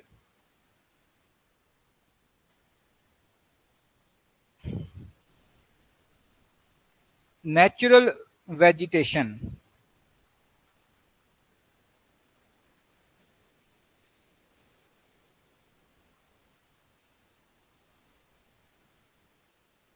नेचुरल वेजिटेशन में अगर इंडिया में आपको देखोगे तो इंडिया की नेचुरल वेजिटेशन इसको ये नाम आप समझना, ट्रॉपिकल एवरग्रीन फॉरेस्ट, जहां पे बरसात बहुत ज्यादा होती है और सारा साल जहां पे ऐसे पौधे हैं जो सारा साल एवरग्रीन होते हैं। हमारे यहाँ पे जो पौधे एवरग्रीन नहीं है वो पतझड़ है, पतझड़ के टाइम पे उन पे पत्ते जो हैं झड़ जाते हैं, ये एवरग्रीन फॉरेस्ट हैं जो ग्रीन कलर से शो किए गए हैं। तो वो सारे के सारे इस इलाके में है जहां पे बरसात बहुत ज्यादा होती है, सारा साल बरसात होगी तो सारा साल ही वहां पे एवरग्रीन फॉरेस्ट मिलेंगे। यहाँ सारा साल बरसात हो रही है, वेस्टर्न कोट है, वेस्टर्न यहाँ पे, तो यहाँ पे ये सारा साल, यहाँ पे भी सारा साल है। यहाँ पे तो सारा साल होती है, यहाँ पे क्या होती है, जब मानसून आता है ना, ये चेन्नई की तरफ का इलाका, यहाँ पे एक स्टोरी अलग है, ये तमिलनाडु का इलाका, यहाँ पे बरसात सारा साल इसलिए होती है, जब मानसून आती है तब तो होगा ही, पर जब मानसून रिटर्न करती है ना, यहाँ से वापस जाती है रिटर्न, तो भी वो बे ऑफ बंगाल से ऊपर से चलती है और यहाँ आके बारिश कर देती है। तो मानसून के टाइम में तो बारिश होती ही होती है, जब मानसून रिटर्न करती है तब भी इसके ऊपर बारिश होती है, इसलिए यहाँ पे भी ट्रॉपिकल एवरग्रीन फॉरेस्ट है। दूसरा है ट्रॉपिकल डेसिडुअस फॉरेस्ट, तो वो डेसिडुअस फॉरेस्ट है जो मतलब बारिश थोड़ी, एवरग्रीन तो नहीं है, मतलब थोड़े कम आ गए, पतझड़ के पौधे सारे आ गए। माउंटेन फॉरेस्ट, जो माउंटेन्स के ऊपर जंगल है, अब देखो जो माउंटेन्स के पेड़ हैं वो जमीन पे इधर नहीं लगते, वो माउंटेन के लिए ही हैं। ठीक है, तो माउंटेन फॉरेस्ट आप जब करोगे तो वो सारे के सारे माउंटेन्स के ऊपर ही आते हैं।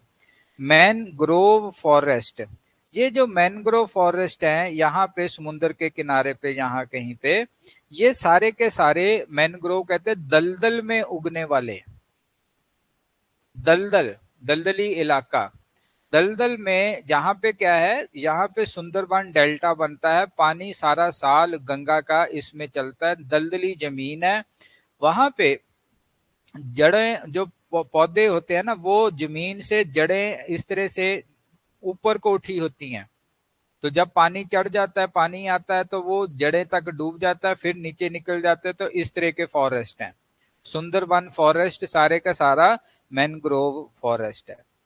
ट्रॉपिकल थॉर्न फॉरेस्ट, ये जहां पे बारिश नहीं होती, वहां पे भी झाड़ियां वगैरह, कीकर वगैरह इस तरह से आएगा, तो वो ट्रॉपिकल थॉर्न फॉरेस्ट है, कांटेदार पौधे लगते हैं, कैक्टस वगैरह।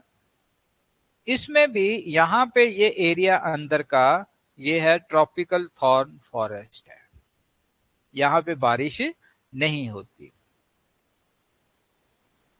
हाँ जी, इसके ऊपर क्वेश्चन हमेशा ही आता रहता है जी। ये सबसे एक ऐसा टॉपिक है, आपको पता होगा जैद क्या होता है, रबी खरीफ क्या होता है, रबी खरीफ जैद क्या होता है, सुना है जैद, रबी सुना है। अक्टूबर में हम क्या बोते हैं, कणक। अक्टूबर नवंबर में कणक गेहूं बोई जाती है, वो रबी फसल है। तो वीट, पार्ले, पीज, मटर हो गया, मस्टर्ड, क्राम, चने, ये रबी अक्टूबर मंथ में जब सर्दी शुरू होने वाली होती है तब जो उगाई जाती है, रबी, इसको याद रखना। ठीक है, तो कणक जो है, गेहूं जो है वो रबी है, और वो अप्रैल और जून के बीच में वो काट दी जाती है। ओके।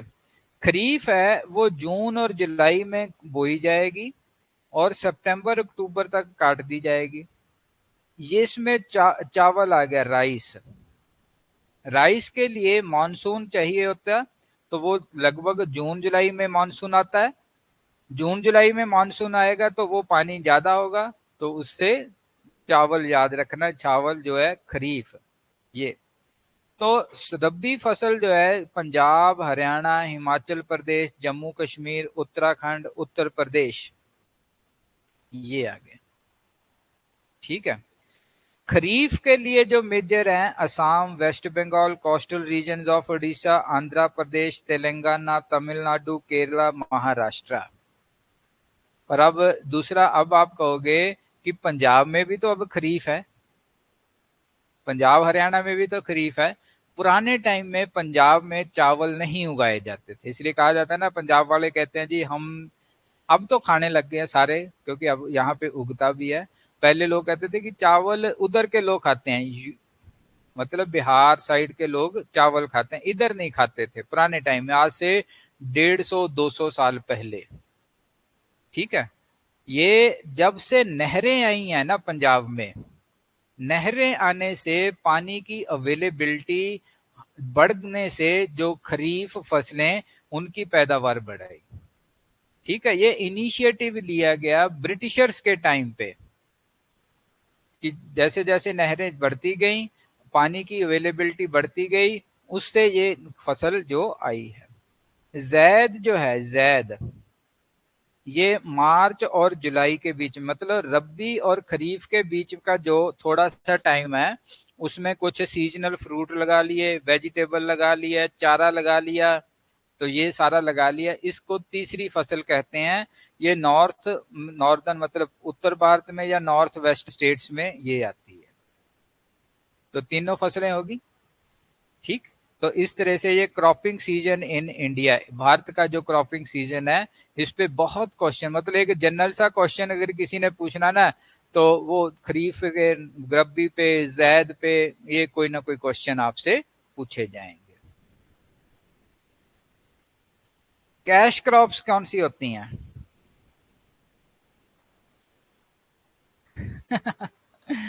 हाँ जी, कैश क्रॉप्स कौन सी होती हैं? कैश क्रॉप्स होती हैं, कैश क्रॉप्स का जो जो मेंटेलिटी आई है ना, वो ब्रिटिशर से पहले नहीं थी। ब्रिटिशर्स के बाद एक जमीन पे एक पर्टिकुलर वही क्रॉप को उगाना, दैट इज कैश क्रॉप, जिसको, जिसका मतलब खाने पीने से कोई ऐसा लेना देना नहीं है, जिससे इंडस्ट्री में भेजा जाता है। ठीक है, इंडस्ट्री में। तो उसमें फर्स्ट जो है वो है शुगर केन, गन्ना, जिस जो मतलब इंडस्ट्री का बेस है। गेहूं नहीं लिया गया यहाँ पे कि कैश क्रॉप गेहूं है। ठीक है। तो जितना भी ग्रीन कलर में शो किया गया, ये पंजाब, हरियाणा, यूपी से लेके चला गया सारा इधर, और इधर महाराष्ट्र, ये नीचे तक तमिलनाडु तक, ये सारे का सारा गन्ने के लिए है, गन्ना। ठीक है, तो जहां जहां पे ये शुगर केन होगा, वहां गन्ने से रिलेटेड कारपोरेशंस भी बनेगी, चीनी मिल जो है, शुगर मिल्स भी बनती हैं। दूसरा आता है कॉटन। कॉटन के लिए जैसे हमने किया कि कॉटन के लिए कौन सी ब्लैक जो सॉइल है वो रिक्वायरमेंट में आती है, तो यहाँ पे ये जो सारा एरिया जो है वो ब्लैक कॉटन, कॉटन के लिए मतलब यहाँ पे चल जाए। तो महाराष्ट्र, ये इधर चले जाओगे एमपी, तेलंगाना, इनमें कुछ रीजन जो है कॉटन के लिए आता है। जूट, जूट जनरली जहां पे बहुत बरसात हो, ये बंगाल का रीजन है, जूट उगाई जाती है, जिससे जूट का आप बोरी नहीं होती, बोरी बनती है, वो बोरी जूट से बनती है। बोरी तो देखी है ना आपने, ये रस्सी बनती है ना, तो इसको जैसे आप कपास देखी है, उसी तरह से ये जूट है। तो कपास को उससे फिर बनाया जाता है, धागा जूट का बनाया जाता है। तो ये जूट बांग्लादेश और बंगाल में वहां पे जो एनवायरनमेंट है जूट के लिए है, ब्रिटिशर्स के टाइम पे ये शुरू हो गया था। ऑयल्स ऑयल्स एंड सीड्स, तो ये जो ऑरेंज कलर में यहाँ पे और यहाँ पे ऑयल एंड सीड्स जो है वो सारे, मस्टर्ड ऑयल, ये वो सारा है। टी, टी प्लांटेशन एक तो यहाँ पे देखो केरला में, और एक इस साइड पे जो है टी प्लांटेशन होती है। तो वहां पे टी प्लांटेशन, बड़े बड़े बागान है, बागान। ठीक, तो वहां पे टी प्लांटेशन होगी। कॉफी, केरला का पार्ट जहां से कॉफी बनती है और पूरे वर्ल्ड को सप्लाई की जाती है, ये ब्राजील की कॉफी है। रबर, ब्लू कलर में है, ये देखो रबर यहाँ पे केरला में आई है। स्पाइसेस, स्पाइसेस भी यहाँ पे ही जो केरला में, ये जो ये इस कलर में आया ना, ये स्पाइसेस, ये तो यहाँ से पहले ये स्पाइसेस जो है यहाँ से सऊदी अरेबिया, पूरे वर्ल्ड में स्पाइसेस, काली मिर्च, ये सारे भेजे जाते हैं। तो स्पाइसेस और कहीं नहीं है, देखो केरला से ही ऊपर की तरफ सारी जगह आए हैं। अगर आप भारत में कहीं पे भी जाओगे तो आप कभी घूमे हो? हाँ जी, आप कहाँ पे घूमे, इंडिया में कितना घूमे हो? हाँ जी, हिमाचल से पहली बार आए हो? हिमाचल पंजाब, ये आप हिमाचल पंजाब हरियाणा से बाहर की बात करो। अगर आप कनाडा घूम के आया वापस क्यों आ गया? वापस क्यों आ गया, उधर ही रहना था यार। अगर आप लद्दाख में जाओगे ना, लद्दाख, अगर आप लद्दाख में जाओगे, वहां का खाना खाओगे, आपको पता लगेगा वहां टेस्ट अलग है। ठीक है, ऊंचे पहाड़ों पे टेस्ट अलग है, पंजाब का टेस्ट अलग है। ठीक है, पंजाब हरियाणा इस रीजन का टेस्ट अलग है।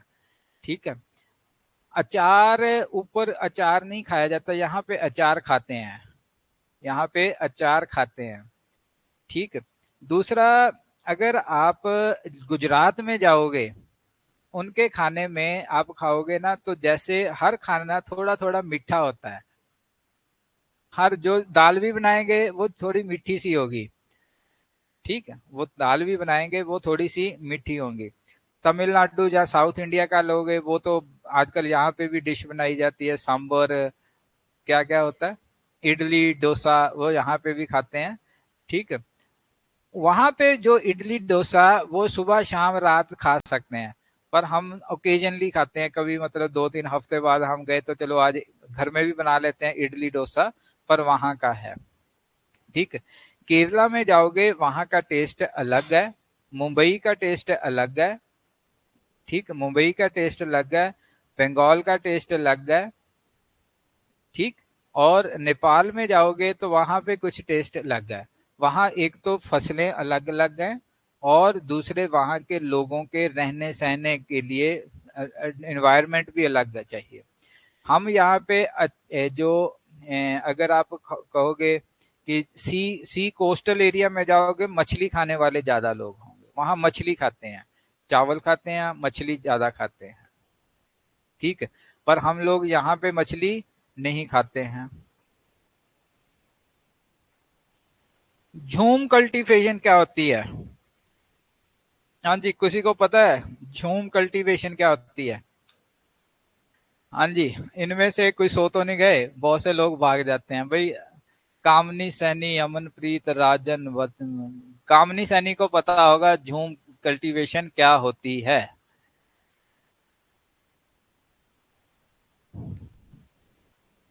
झूम कल्टीवेशन होती है, ये छोटे छोटे कॉन्सेप्ट में लेके आया हूँ, ये पूरी ज्योग्राफी नहीं, पर ज्योग्राफी में अगर आपको कुछ पॉइंट्स कुछ कॉन्सेप्ट समझने हैं वो सारे के सारे इसमें हैं।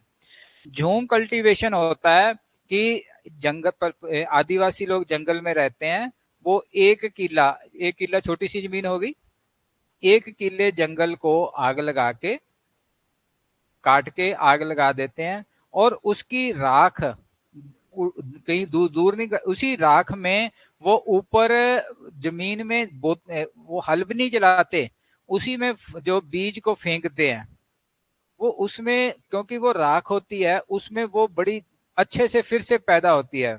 तो एक दो, क्योंकि खाद तो डालनी नहीं है, एक दो सीजन मतलब 2 साल किया, 3 साल किया, उसके बाद उस जमीन को एज इट इज छोड़ दिया, और आगे कहीं जाके फिर से 1 1.5 किला 2 किले फिर से काट के जला के फिर से उसको कर लिया।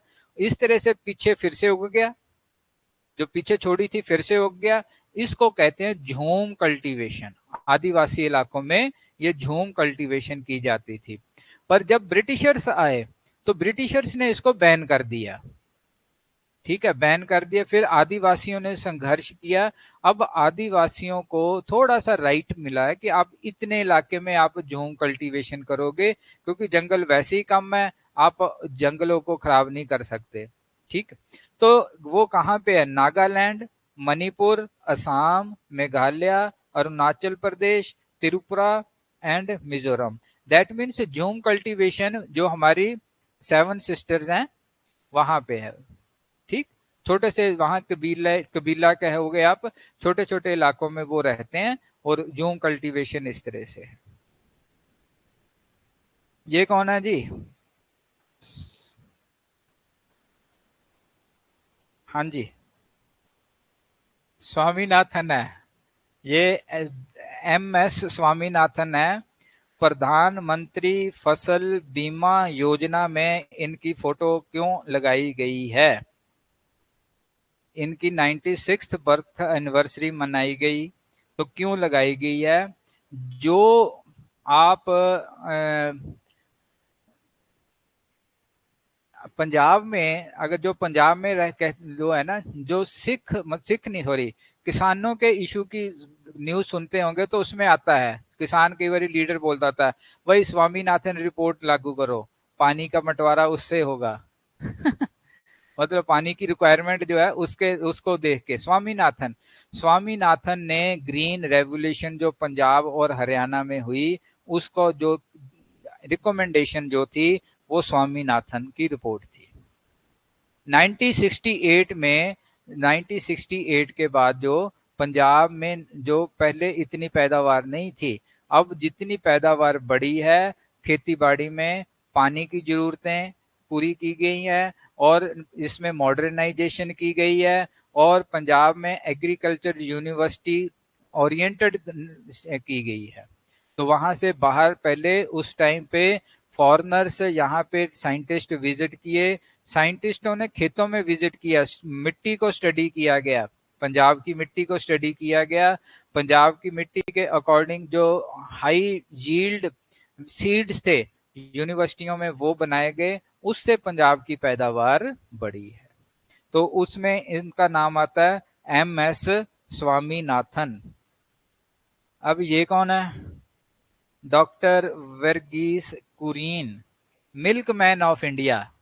इन्होंने जो व्हाइट रेवोल्यूशन आई ना इंडिया में, व्हाइट रेवोल्यूशन क्या होती है?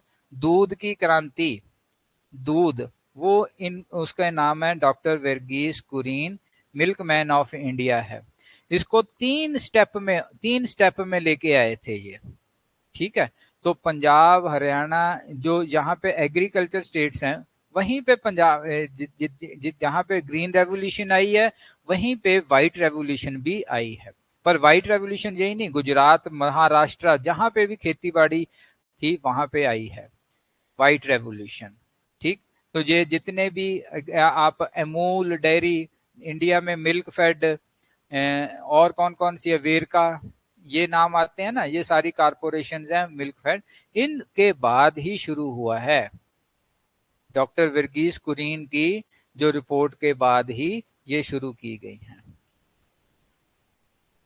ओके, चलो अब आज हम लेक्चर खत्म करना है। तो ये कौन है जी? यहाँ पे भारत की ट्रांसपोर्टेशन है, एयरक्राफ्ट, रेलवे, रेलवेज हो गया, रोडवेज हो गया, एयरवेज हो गया, और वाटरवेज। चार तरह से आपने इसको स्टडी करना है। हम आगे करेंगे भी, पढ़ेंगे। भारतीय रेलवे,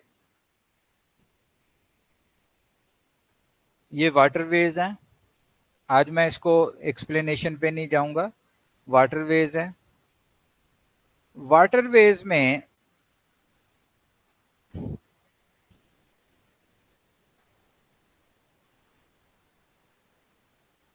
सरयू नदी, सरयू नदी कहाँ पे है? सरयू नदी महाराष्ट्र में, अयोध्या के पास है, ठीक है। अयोध्या के पास है। अयोध्या में खास बात क्या हुई इस साल? राम मंदिर बना। तो गवर्नमेंट ऑफ इंडिया ने बहुत सारे प्रोजेक्ट्स अयोध्या में शुरू किए। उनमें एक प्रोजेक्ट है कि वहां पे सोलर सिस्टम, सोलर बोट लगा दी है सरयू नदी में, ट्रांसपोर्टेशन के लिए, लोगों को लाने जाने के लिए सोलर बोट है, मतलब वो सन की स्लाइड से चलने वाली बोट है। ओके। तो वो बोट, बोट से एक जगह से दूसरी जगह जाना, तो बोट में बैठते हैं, तो वो पार करते हैं, तो उसको वाटरवेज कहा जाता है, वाटरवेज नाउ ऑपरेशन। मुंबई में, मुंबई अगर आप जाओगे तो वहां पे एक गेटवे ऑफ इंडिया है। गेटवे ऑफ इंडिया से अगर आपको जवाहरलाल नेहरू पोर्ट है वहां पे जाना है, तो या तो आप जमीन पे घूम के जाओगे, 1.5-2 घंटे, 3 घंटे लगते हैं, 2-3 घंटे लग जाते हैं, ट्रैफिक में फंस जाओ। एक है कि आप वहां पे बोट में बैठोगे, बोट 1 घंटा पूरा आपको समुद्र में ले जाके आपको जेएनपीटी पे ले जाती है। ओके। तो बोट से जो ट्रांसपोर्टेशन हो रही है नदियों में, वो सारी की सारी वाटरवेज होती है। तो इसमें जैसे NW1 है, गंगा, भगीरथी, हुगली, हल्दिया, ये पूरी की पूरी गंगा नदी, NW1 स्क्रीन पे आ रहा है ना, इसके ऊपर आप इसमें क्या ट्रांसपोर्टेशन करोगे? ट्रेन की बजाय आप इसमें स्टीमर में जाके आ सकते हो। NW2 ब्रह्मपुत्र रिवर पे, NW3 west coast canal, Champakkara canal, Udyogamandal canal. इसमें अब हो सकता है लोग ट्रेन में प्रेफर करें, पर जो ट्रांसपोर्टेशन है, इंडस्ट्रियल ट्रांसपोर्टेशन है, ऊपर से नीचे की तरफ आना, लोग इसमें, मतलब इंडस्ट्री के लिए ट्रांसपोर्टेशन बहुत ये वेल, क्योंकि सारा साल पानी रहता है और यहाँ पे किया जाता है। कृष्णा नदी पे है। तो ये सारे के सारे जितने भी हैं, ये 13 नेशनल वाटरवेज हैं, इनको भी आपको पढ़ना है, याद करना है। तो यहाँ पे ये सारे आए हैं। ये पोर्ट्स हैं, पोर्ट्स आज टाइम नहीं है, पोर्ट्स करेंगे। 12 पोर्ट्स हैं भारत की, मेजर पोर्ट्स 12 हैं, बहुत छोटी छोटी पोर्ट्स सब बहुत ज्यादा हैं।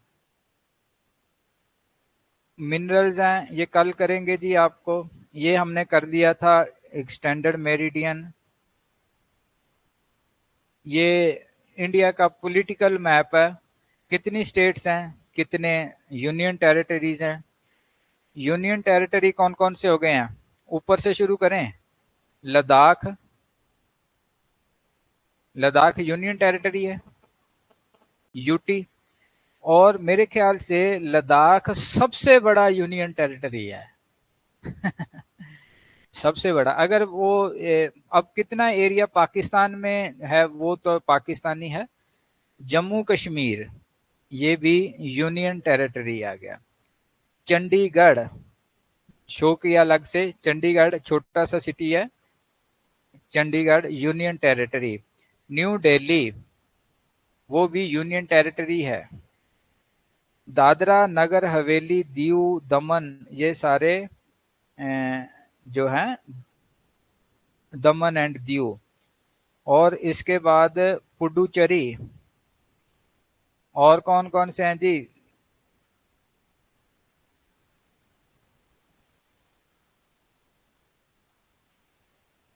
अंडोमान निकोबार भी था, तो क्योंकि वो स्टेट नहीं है, अंडोमान निकोबार स्टेट नहीं है, वो स्टेट नहीं है, पर इसने शो नहीं किया। 1 2 3 4 5 6 7 8 थे शायद, 8 हैं। आठवां कौन सा मिस करके? लक्षद्वीप, ठीक है, अक्षद्वीप, ठीक है। बाकी स्टेट्स हैं तो हिमाचल प्रदेश, पंजाब, हरियाणा, उत्तराखंड। उत्तराखंड की राजधानी देहरादून है। उत्तर प्रदेश, बिहार, सेवन सिस्टर ऊपर, अरुणाचल प्रदेश, नागालैंड, मणिपुर, मिजोरम, त्रिपुरा, ये मेघालय, सिक्किम, ये सारे के सारे ऊपर। नीचे केरला, तमिलनाडु, कर्नाटका, आंध्र प्रदेश, तेलंगाना। अगर ऐसे क्वेश्चन, ये मैप आपको जरूरी है। क्वेश्चन कैसे आते हैं? कितने पाकिस्तान बॉर्डर पे लगने वाली कितनी स्टेट्स हैं, चाइना बॉर्डर को टच करने वाली कितनी स्टेट्स हैं, ठीक है, कितनी स्टेट्स ऐसी हैं जो किसी भी इंटरनेशनल बाउंड्री को नहीं टच करती, सी को टच नहीं करती। मध्य प्रदेश, तेलंगाना, छत्तीसगढ़, झारखंड, ठीक है, ये स्टेट्स हैं। और उसको मतलब बांग्लादेश को टच करने वाली कितनी है, म्यांमार को टच करने वाली कितनी है, इस तरह से क्वेश्चन आते हैं। तो इसके जो नोट्स नहीं है, मतलब इसको तो सिर्फ आप अगर मैप देखोगे आपको ये अंडरस्टैंडिंग में आएगा। ओके जी, कल हम थोड़े क्लास में कुछ क्विज सेशन भी करेंगे, क्विज। तो जिन्होंने मतलब आज नहीं किया, हमने 2 3 दिन हो गए, तो कुछ क्वेश्चन आपको अपलोड हो जाएंगे ज्योग्राफी के, उसको प्रैक्टिस करना। छोटे छोटे फैक्ट्स हैं, जो फैक्ट्स हम इसमें नहीं डिस्कस किए, ये कॉन्सेप्ट्स हैं। दो तरह से होते हैं ना, एक होता कॉन्सेप्ट, एक होता फैक्ट्स, एक होता फैक्ट। जैसे इसमें एक आया था ना पहले हमने कि जो सोलर सिस्टम किया, उसके फैक्ट क्या है? फैक्ट में हॉटेस्ट प्लेनेट कौन सा है, नियरेस्ट टू अर्थ कौन सा है, उस वो सारे फैक्ट्स हैं।